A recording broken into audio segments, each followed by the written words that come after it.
Aujourd'hui, je vais vous parler du passage de l'HAD au DAC, donc au dispositif d'appui à la coordination.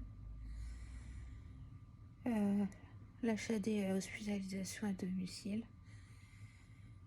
Donc là, ça va faire 4 mois que je suis hospitalisée.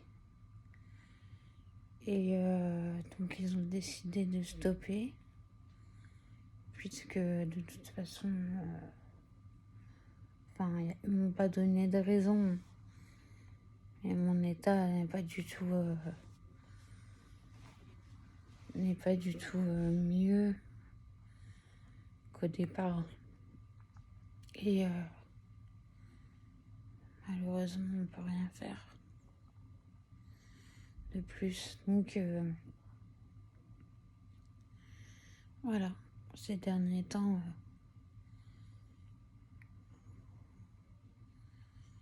quand j'appelais, il n'y avait jamais de solution en fait à me donner. Et je pense ils prennent un peu peur aussi. Ils savent pas quoi faire au final. Et voilà, je pense que je leur coûte plus d'argent qu'autre chose. Donc passe le relais donc au DAC. Le DAC ils servent à faire le relais entre les professionnels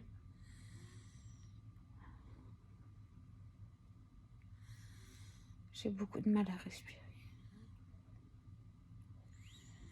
Ils servent à faire le relais, par exemple, si j'arrive pas à avoir un professionnel, c'est eux qui vont le contacter.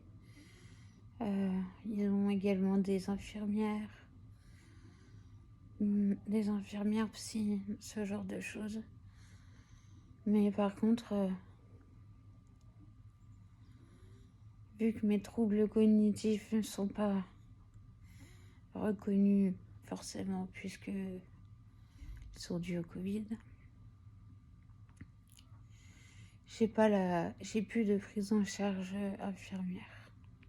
Voilà. Donc à ce jour, si je veux qu'elle vienne pour faire mes médicaments, s'occuper de mon pilulier, de faire mes médicaments, de passer les commandes à la pharmacie, de récupérer les médicaments.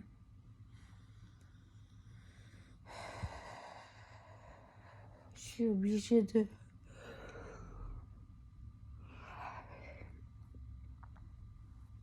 Ce sera forcément de ma poche, en fait. Je serai obligée de payer l'infirmière. J'ai plus de prise en charge, en fait. Donc, coup dur parce que je suis pas du tout en état de m'occuper de tout ça.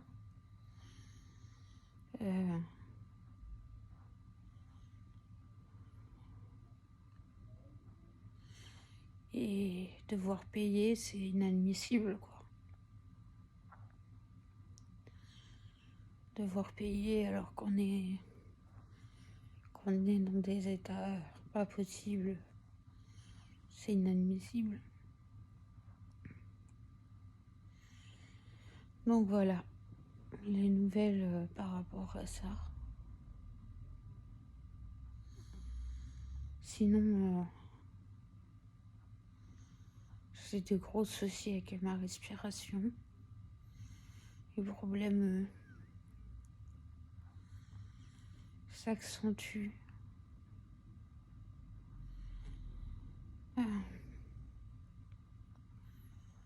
Surtout quand je me mets... Alors là, je suis semi-assise. Mais si je me mets en position allongée, tout de suite, j'ai plus du tout de souffle. Je peux pas respirer. J'ai des les mains très gonflées. Je sais pas pourquoi.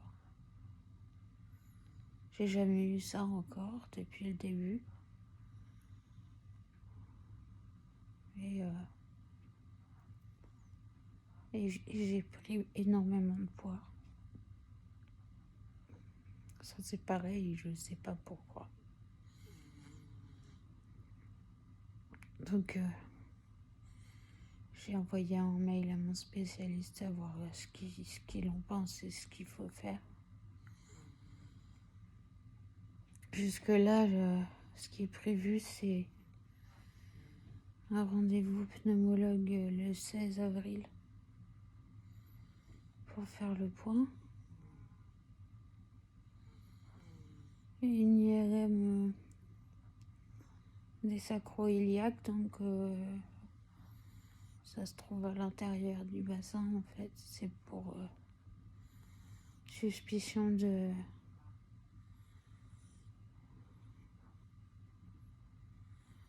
d'un déclenchement d'une maladie rhumatismale, je sais plus comment on dit, enfin bref, à cause de mes douleurs qui sont très ciblées au niveau des hanches, du bassin, du bas du dos, et qui me torturent depuis des mois. Donc voilà. On va voir ce que ça donne. IRM prévu fin mai, donc d'ici là, il peut se passer beaucoup de choses. Donc voilà, en gros, la suite de mon parcours de prise en charge à partir de lundi. Plus d'hospitalisation. Voilà. Plus d'aide-soignante, du coup, pour me laver, etc. Et j'ai pas du tout les moyens de prendre une aide-soignante tous les jours à ma charge, une infirmière à ma charge. C'est juste pas possible. J'ai toujours pas de prise en charge MDPH. Donc mes revenus sont très limités. Voilà. Je suis très fatiguée, j'ai beaucoup de mal à respirer. J'ai une saturation qui est l'après-midi. Et tout le temps en dessous de 90.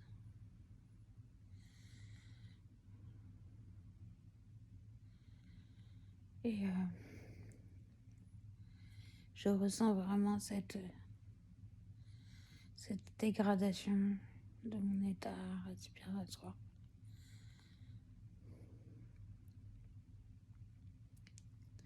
Quand je m'allonge, c'est comme si on s'appuyait sur mon thorax pour m'empêcher de respirer. C'est comme si quelqu'un s'asseyait sur mon thorax en fait. Et j'y peux pas d'air du tout. Donc je suis assez inquiète quand même. Donc j'attends des nouvelles. Voilà.